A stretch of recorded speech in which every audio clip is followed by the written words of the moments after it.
छत्रपती शिवाजी महाराजांची जयंती आज आहे आणि राजाभाऊ फड आणि शरदचंद्रजी पवार पक्षाच्या नेत्यांनी अभिवादन केल्याच्या नंतर पहिली प्रतिक्रिया घेऊ. काय पहिली प्रतिक्रिया?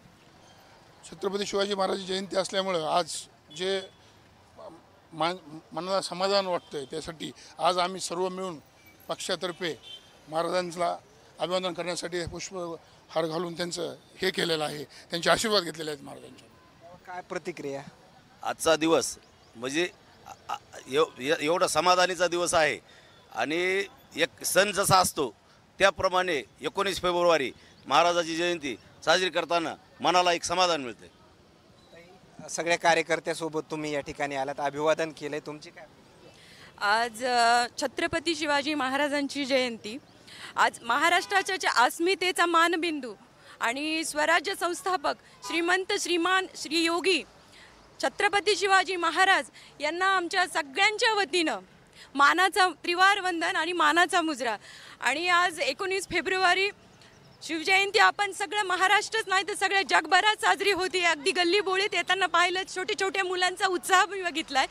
तर तुम्हाला पण आमच्या सगळ्यांच्या वतीनं शिवजयंतीच्या हार्दिक हार्दिक शुभेच्छा. आणि आज सगळीकडे परळीत वातावरण एकदम शिवमय झालेलं आहे. किती दिवसापासूनची उत्सुकता होती शिवजयंतीची? खूप दिवसापासूनची होती ना, आनंद वाटते.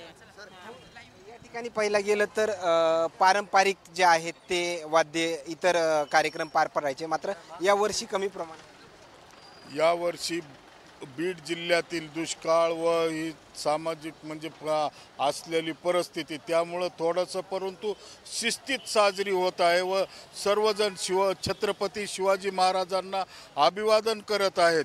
त्यामुळं असं काय लोकांचा उत्साह किंवा काय जे होत पारंपरिक वाद्यापेक्षा यापूर्वी जे डॉल्बी वगैरे वाजत होत्या त्यामुळं ध्वनी प्रदूषण वगैरे होत होतं ते थोडंसं कमी झालेलं आहे.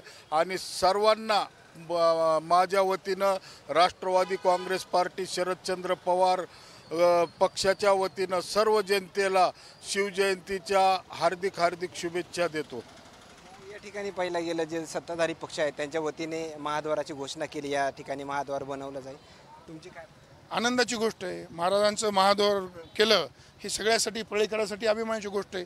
की करायला पाहिजे, अगोदरच करायला पाहिजे, पण कमीत कमी आता तरी करण्याची घोषणा केली तर लवकरात लवकर कंप्लीट व्हावं आणि त्यासाठी त्यांना आम्ही शुभेच्छा देतो. आणि जयंतीच्या सर्व लोकांना आम्ही आज महाराजांच्या जयंतीच्या शुभेच्छा देतो. बारकाईनं हा शिवाजी महाराजांचा चौक जो आहे तुम्ही पाहता, मात्र काय काय या चौकामध्ये व्हायला पाहिजे असं वाटतं? या चौकामध्ये आता असा पुतळा एकदम चांगला पुतळ्याप्रमाणे उभा केलेला आहे. चांगला एकदम परळीच्या ह्यानं शिवाजी महाराजांचा पुतळा चांगला आहे, मोठा आहे, असं सगळं चांगलं झालेलं आहे. आणि आता ते हे पण करतायत. तर परळीमध्ये महाराजांचं, परळीमध्येच नाही तर देशात राज्यामध्ये सर्व अशा ठिकाणी पुतळे महाराजांचे उभे आहेत. आणि परळीसाठी बी अभिमानाची बात एक चांगला पुतळा उभा केलेला आहे. काल जे आहे ते तुम्ही सुप्रियाताई सुळेंची गाडी चालवली, त्या दरम्यान काही चर्चा वगैरे? नाही, चर्चा हीच झाली की परळीतलं वातावरण जे दूषित झालेलं आहे ते वातावरण चांगलं झालं पाहिजे. जे काही खून झालेत त्या खुनातला आरोपी पकडले पाहिजेत म्हणून ताईंना भेट दिलेली आहे. आणि परळी एक चांगले काय म्हणतात गुन्हा-गोविंदानं सगळे लोक राहिले पाहिजेत, सर्व व्यापार चालला पाहिजे. आज महाराजांची जयंती, इथून पुढे परळी सगळे सुखानं नांदो एवढीच आमची अपेक्षा आहे. दुकानं चालतंय का सध्या?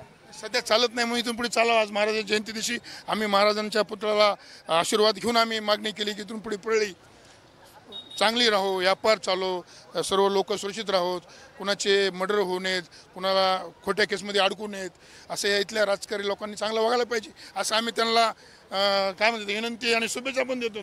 तुम्ही चांगलं वागा. या ठिकाणी पाहिलं गेलं तर आलेल्या प्रतिक्रिया, मात्र आणखीन काही या जयंतीनिमित्त आपल्याला अपडेट्स मिळतील का हे देखील पाहणं तेवढंच महत्त्वाचं. कॅमेरामॅन उमाकांत फडसोबत सचिन मुंडे, सूर्य जुंबडिया, बीड, परळी.